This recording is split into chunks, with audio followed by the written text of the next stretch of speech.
બાળ દોસ્તો, હવે આપણે પાઠને સમજીએ.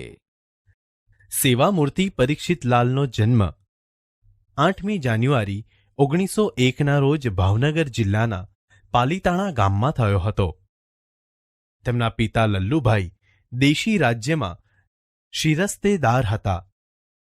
તેઓ જ્ઞાતિએ કાયસ્થ બ્રાહ્મણ હતા. પરીક્ષિતલાલ નાના હતા ત્યારથી જ તેમનામાં બીજાને મદદરૂપ થવાનો ગુણ વિકસ્યો હતો. પાલીતાણામાં પછાત વર્ગના લોકોને પોસ્ટ ઓફિસમાંથી પોસ્ટકાર્ડ લાવી લખી આપતા. આ ગુણ એમણે મૃત્યુ સુધી જાળવી રાખ્યો. તેમની ઈચ્છા ભણીને ડોક્ટર થવાની હતી. તેઓ હોશિયાર વિદ્યાર્થી હતા.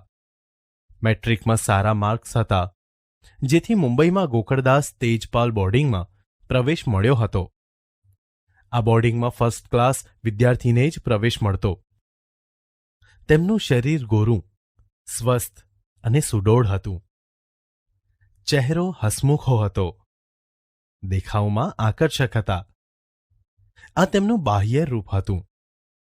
અંતરનું રૂપ તો એનાથી પણ વધારે આકર્ષક હતું. કામ કરવાની નિષ્ઠા, શુદ્ધ ચારિત્ર્ય અને દ્રઢ સંકલ્પથી એમના અંતરનું રૂપ દીપી ઉઠતું હતું. એ સમય ગાંધીજીની આઝાદીની ચળવળનો સમય હતો. આખા ભારત દેશમાં આઝાદીના આંદોલનોનો માહોલ હતો. ગાંધી બાપુની હાકલથી અંગ્રેજી શિક્ષણનો બહિષ્કાર કર્યો. અમદાવાદ આવ્યા અને દેશભક્તિથી પ્રેરાઈને ગુજરાત વિદ્યાપીઠમાં જોડાયા. આસુદમલ ગિદવાણી ગુજરાત વિદ્યાપીઠના આચાર્ય હતા. ત્યાં આચાર્ય શ્રી ગિદવાણીનું માર્ગદર્શન મળ્યું. અર્થશાસ્ત્ર વિષય સાથે સ્નાતક થયા. ભણતા ભણતા વાડજ અને પાલડી પાસેના કોચરબ ગામના દલિતવાસમાં ગુજરાત વિદ્યાપીઠે શરૂ કરેલી રાત્રિ શાળામાં અધ્યાપન કાર્ય શરૂ કર્યું. આશ્રમમાં રૂં પીંજી, પૂણી બનાવી જે 10-15 રૂપિયા કમાતા હતા તેમાંથી પોતાનું ગુજરાન ચલાવતા હતા. આચાર્ય શ્રી ગિદવાણીના ટુમોરો નામના માસિકનું પ્રૂફ જોવામાં મદદ કરતા. રાત્રિ વર્ગોના અધ્યાપન કાર્યને લીધે દલિત જન સેવા જ તેમનું જીવન કાર્ય બની ગયું. લોકોના માનસ પર ધર્મની જડતાની જબરી પકડ હતી. જે કોઈ આ લોકોની સેવાનું કાર્ય કરતા તેને તિરસ્કારતા અને બહિષ્કાર કરતા. એવા કપરા સમયમાં પરીક્ષિતલાલ મજમુદારે સેવાને પોતાનો જીવનમંત્ર બનાવ્યો હતો.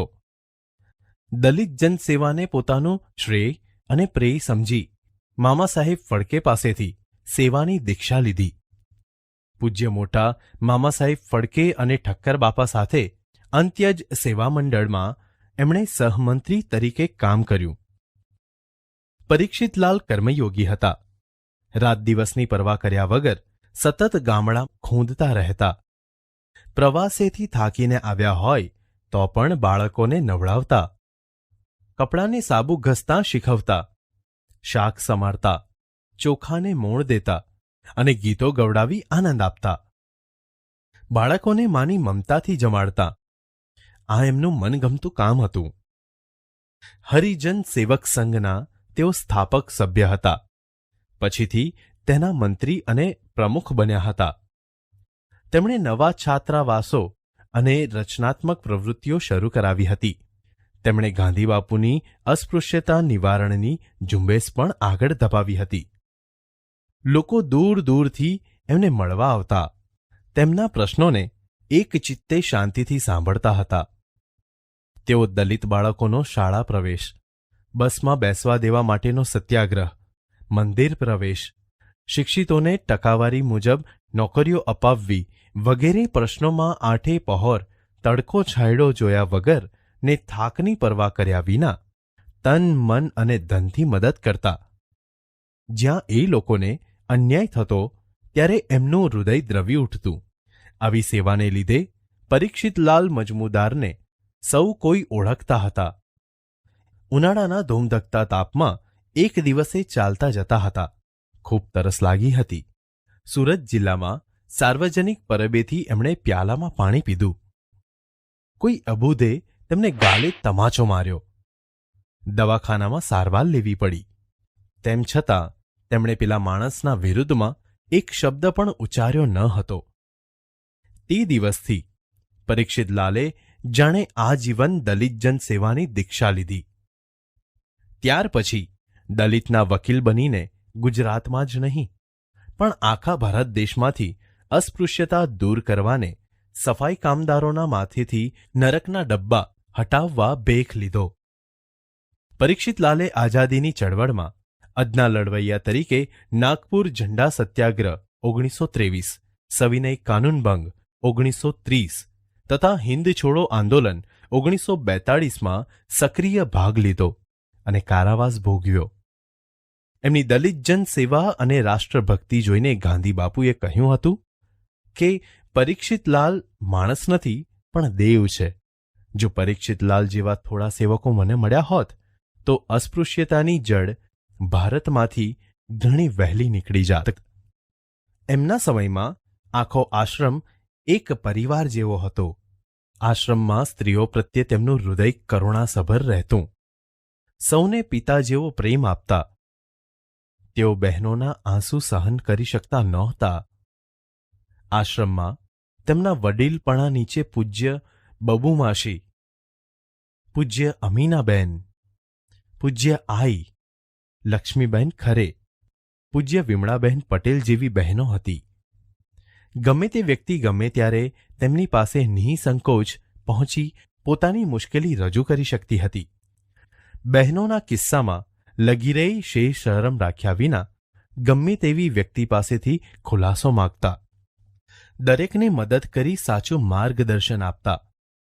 દીકરીઓ માટે તેમણે વિનય મંદિર અને અધ્યાપન મંદિરની સ્થાપના કરી.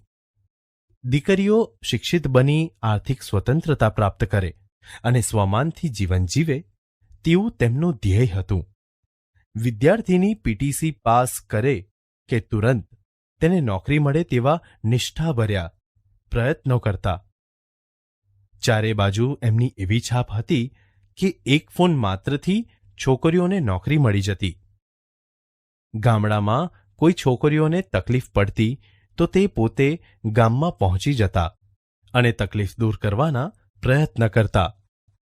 પરીક્ષિતલાલે આજીવન સફાઈ કામદારો અને દલિત લોકોની સેવામાં પોતાનું સમગ્ર જીવન સમર્પિત કર્યું હતું. આ અખંડ સેવાના વ્રતધારી આજીવન બ્રહ્મચારી રહ્યા. એમની મહામૂલી સમાજ સેવાની કદર રૂપે ભારત સરકારે ઈસવીસન 1959માં તેમને પદ્મશ્રીનો ઇલકાબ આપ્યો હતો. આ સેવામૂર્તિએ 12મી સપ્ટેમ્બર 1965ના રોજ આપણી વચ્ચેથી ચીર વિદાય લીધી. પરંતુ એમના જીવન કાર્યની સુવાસ આજે સર્વત્ર મહેકી રહી છે. બાળ દોસ્તો, હવે આપણે પાઠનું શ્રવણ કરીએ. સેવામૂર્તિ પરીક્ષિતલાલનો જન્મ 8મી જાન્યુઆરી 1901ના રોજ ભાવનગર જિલ્લાના પાલીતાણા ગામમાં થયો હતો. તેમના પિતા લલ્લુભાઈ દેશી રાજ્યમાં શિરસ્તેદાર હતા. તેઓ જ્ઞાતિએ કાયસ્થ બ્રાહ્મણ હતા. પરીક્ષિતલાલ નાના હતા ત્યારથી જ તેમનામાં બીજાને મદદરૂપ થવાનો ગુણ વિકસ્યો હતો. પાલીતાણામાં પછાત વર્ગના લોકોને પોસ્ટ ઓફિસમાંથી પોસ્ટકાર્ડ લાવી લખી આપતા. આ ગુણ એમણે મૃત્યુ સુધી જાળવી રાખ્યો. તેમની ઈચ્છા ભણીને ડોક્ટર થવાની હતી. તેઓ હોશિયાર વિદ્યાર્થી હતા. મેટ્રિકમાં સારા માર્ક્સ હતા, જેથી મુંબઈમાં ગોકળદાસ તેજપાલ બોર્ડિંગમાં પ્રવેશ મળ્યો હતો. આ બોર્ડિંગમાં ફર્સ્ટ ક્લાસ વિદ્યાર્થીને જ પ્રવેશ મળતો. તેમનું શરીર ગોરું, સ્વસ્થ અને સુડોળ હતું. ચહેરો હસમુખો હતો. દેખાવમાં આકર્ષક હતા. આ તેમનું બાહ્ય રૂપ હતું. અંતરનું રૂપ તો એનાથી પણ વધારે આકર્ષક હતું.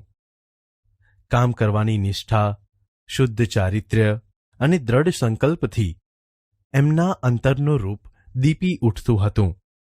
એ સમય ગાંધીજીની આઝાદીની ચળવળનો સમય હતો. આખા ભારત દેશમાં આઝાદીના આંદોલનોનો માહોલ હતો. ગાંધી બાપુની હાકલથી અંગ્રેજી શિક્ષણનો બહિષ્કાર કર્યો અમદાવાદ આવ્યા અને દેશભક્તિથી પ્રેરાઈને ગુજરાત વિદ્યાપીઠમાં જોડાયા. આસુદમલ ગિદવાણી ગુજરાત વિદ્યાપીઠના આચાર્ય હતા. ત્યાં આચાર્ય શ્રી ગિદવાણીનું માર્ગદર્શન મળ્યું. અર્થશાસ્ત્ર વિષય સાથે સ્નાતક થયા. ભણતા ભણતા વાડજ અને પાલડી પાસેના કોચરબ ગામના દલિતવાસમાં ગુજરાત વિદ્યાપીઠે શરૂ કરેલી રાત્રિ શાળામાં અધ્યાપન કાર્ય શરૂ કર્યું. આશ્રમમાં રૂં પીંજી, પૂણી બનાવી જે 10-15 રૂપિયા કમાતા હતા તેમાંથી પોતાનું ગુજરાન ચલાવતા હતા. આચાર્ય શ્રી ગિદવાણીના ટુમોરો નામના માસિકનું પ્રૂફ જોવામાં મદદ કરતા. રાત્રિ વર્ગોના અધ્યાપન કાર્યને લીધે દલિત જન સેવા જ તેમનું જીવન કાર્ય બની ગયું. લોકોના માનસ પર ધર્મની જડતાની જબરી પકડ હતી. જે કોઈ આ લોકોની સેવાનું કાર્ય કરતા તેને તિરસ્કારતા અને બહિષ્કાર કરતા. એવા કપરા સમયમાં પરીક્ષિત લાલ મજમુદારે સેવાને પોતાનો જીવનમંત્ર બનાવ્યો હતો. દલિત જન સેવાને પોતાનું શ્રેય અને પ્રેય સમજી મામા સાહેબ ફડકે પાસેથી સેવાની દીક્ષા લીધી. પૂજ્ય મોટા મામા સાહેબ ફડકે અને ઠક્કર બાપા સાથે અંત્યજ સેવા મંડળમાં એમણે સહમંત્રી તરીકે કામ કર્યું. પરીક્ષિતલાલ કર્મયોગી હતા. રાત દિવસની પરવા કર્યા વગર સતત ગામડા ખૂંદતા રહેતા. પ્રવાસેથી થાકીને આવ્યા હોય તો પણ બાળકોને નવડાવતા, કપડાને સાબુ ઘસતા શીખવતા, શાક સમારતા, ચોખાને મોણ દેતા અને ગીતો ગવડાવી આનંદ આપતા. બાળકોને માની મમતાથી જમાડતા. આ એમનું મનગમતું કામ હતું. હરિજન સેવક સંઘના તેઓ સ્થાપક સભ્ય હતા. પછીથી તેના મંત્રી અને પ્રમુખ બન્યા હતા. તેમણે નવા છાત્રાવાસો અને રચનાત્મક પ્રવૃત્તિઓ શરૂ કરાવી હતી. તેમણે ગાંધી બાપુની અસ્પૃશ્યતા નિવારણની ઝુંબેશને આગળ ધપાવી હતી. લોકો દૂર દૂરથી એમને મળવા આવતા. તેમના પ્રશ્નોને એક ચિત્તે શાંતિથી સાંભળતા હતા. તેઓ દલિત બાળકોનો શાળા પ્રવેશ, બસમાં બેસવા દેવા માટેનો સત્યાગ્રહ, મંદિર પ્રવેશ, શિક્ષિતોને ટકાવારી મુજબ નોકરીઓ અપાવવી વગેરે પ્રશ્નોમાં આઠે પહોર તડકો છાંયડો જોયા વગર ને થાકની પરવા કર્યા વિના તન મન અને ધનથી મદદ કરતા. જ્યાં એ લોકોને અન્યાય થતો ત્યારે એમનું હૃદય દ્રવી ઉઠતું. આવી સેવાને લીધે પરીક્ષિતલાલ મજમુદારને સૌ કોઈ ઓળખતા હતા. ઉનાળાના ધૂમધકતા તાપમાં એક દિવસે ચાલતા જતા હતા. ખૂબ તરસ લાગી હતી. સુરત જિલ્લામાં સાર્વજનિક પરબેથી એમણે પ્યાલામાં પાણી પીધું. કોઈ અબૂધે તેમને ગાલે તમાચો માર્યો. દવાખાનામાં સારવાર લેવી પડી. તેમ છતાં તેમણે પેલા માણસના વિરુદ્ધમાં એક શબ્દ પણ ઉચ્ચાર્યો ન હતો. તે દિવસથી પરીક્ષિતલાલે જાણે આજીવન દલિત જન સેવાની દીક્ષા લીધી. ત્યાર પછી દલિતના વકીલ બનીને ગુજરાતમાં જ નહીં પણ આખા ભારત દેશમાંથી અસ્પૃશ્યતા દૂર કરવાને સફાઈ કામદારોના માથેથી નરકના ડબ્બા હટાવવા બેખ લીધો. પરીક્ષિતલાલે આઝાદીની ચળવળમાં અદના લડવૈયા તરીકે નાગપુર ઝંડા સત્યાગ્રહ 1923, સવિનય કાનૂનભંગ 1930 તથા હિન્દ છોડો આંદોલન 1942માં સક્રિય ભાગ લીધો અને કારાવાસ ભોગવ્યો. એમની દલિત જન સેવા અને રાષ્ટ્રભક્તિ જોઈને ગાંધી બાપુએ કહ્યું હતું કે પરીક્ષિતલાલ માણસ નથી પણ દેવ છે. જો પરીક્ષિતલાલ જેવા થોડા સેવકો મને મળ્યા હોત તો અસ્પૃશ્યતાની જડ ભારતમાંથી ઘણી વહેલી નીકળી જાત. એમના સમયમાં આખો આશ્રમ એક પરિવાર જેવો હતો. આશ્રમમાં સ્ત્રીઓ પ્રત્યે તેમનું હૃદય કરુણાસભર રહેતું. સૌને પિતા જેવો પ્રેમ આપતા. તેઓ બહેનોના આંસુ સહન કરી શકતા નહોતા. આશ્રમમાં તેમના વડીલપણા નીચે પૂજ્ય બબુમાશી, પૂજ્ય અમીનાબેન, પૂજ્ય આઈ, લક્ષ્મીબેન ખરે, પૂજ્ય વિમળાબેન પટેલ જેવી બહેનો હતી. ગમે તે વ્યક્તિ ગમે ત્યારે તેમની પાસે નિઃસંકોચ પહોંચી પોતાની મુશ્કેલી રજૂ કરી શકતી હતી. બહેનોના કિસ્સામાં લગીરેય શેષ શરમ રાખ્યા વિના ગમે તેવી વ્યક્તિ પાસેથી ખુલાસો માંગતા, દરેકને મદદ કરી સાચું માર્ગદર્શન આપતા. દીકરીઓ માટે તેમણે વિનય મંદિર અને અધ્યાપન મંદિરની સ્થાપના કરી.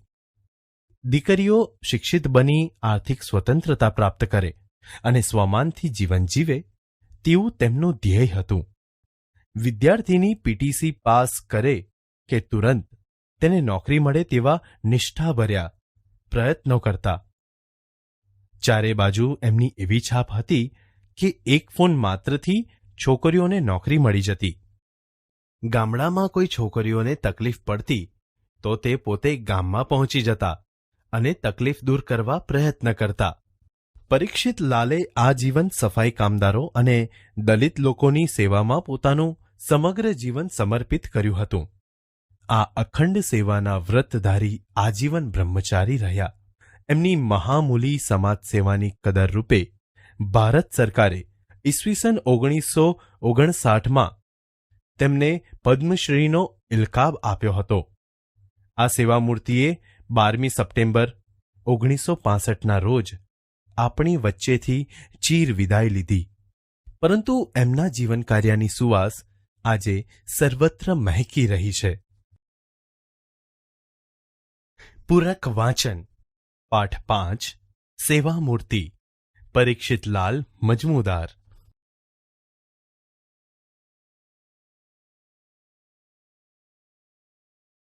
બાળ દોસ્તો, હવે આપણે લેખકના જીવન વિશે પરિચય મેળવીએ.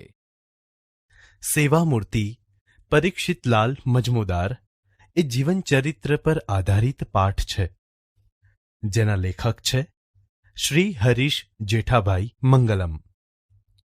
તેમનો જન્મ 15મી ફેબ્રુઆરી 1952ના રોજ મહેસાણા જિલ્લાના વિજાપુર તાલુકાના ફલુ ગામમાં થયો હતો. લેખક શ્રી હરીશ મંગલમ હાલ અધિક કલેક્ટર તરીકે સેવા આપી નિવૃત્ત થયા છે. તેમણે કવિતા, નવલકથા, વાર્તા સંગ્રહ, વિવેચન, સંપાદન વગેરે ક્ષેત્રે નોંધપાત્ર પ્રદાન કર્યું છે. તેમણે તિરાડ, ચોકી અને અગનજાળ જેવી જાણીતી નવલકથાઓ તથા તલપ નામે વાર્તા સંગ્રહ પણ લખ્યો છે. તેમણે મૂલ્યનિષ્ઠ અને જીવન ઉપયોગી સાહિત્યનું સંપાદન પણ કર્યું છે. તેમનું સાહિત્ય ક્ષેત્રે ઘણું નોંધપાત્ર પ્રદાન રહ્યું હોવાથી તેમને સાહિત્યના વિવિધ પારિતોષિકો પણ મળ્યા છે. તેમને ગુજરાત સરકાર તરફથી સંત શ્રી કબીર દલિત સાહિત્ય એવોર્ડ પણ એનાયત થયો છે. બાળ દોસ્તો, સેવામૂર્તિ પરીક્ષિતલાલ મજમુદાર એ પાઠમાં લેખકે સેવામૂર્તિ અને અદના આદમી એવા પરીક્ષિતલાલ મજમુદારનું જીવન ચરિત્ર રજૂ કર્યું છે.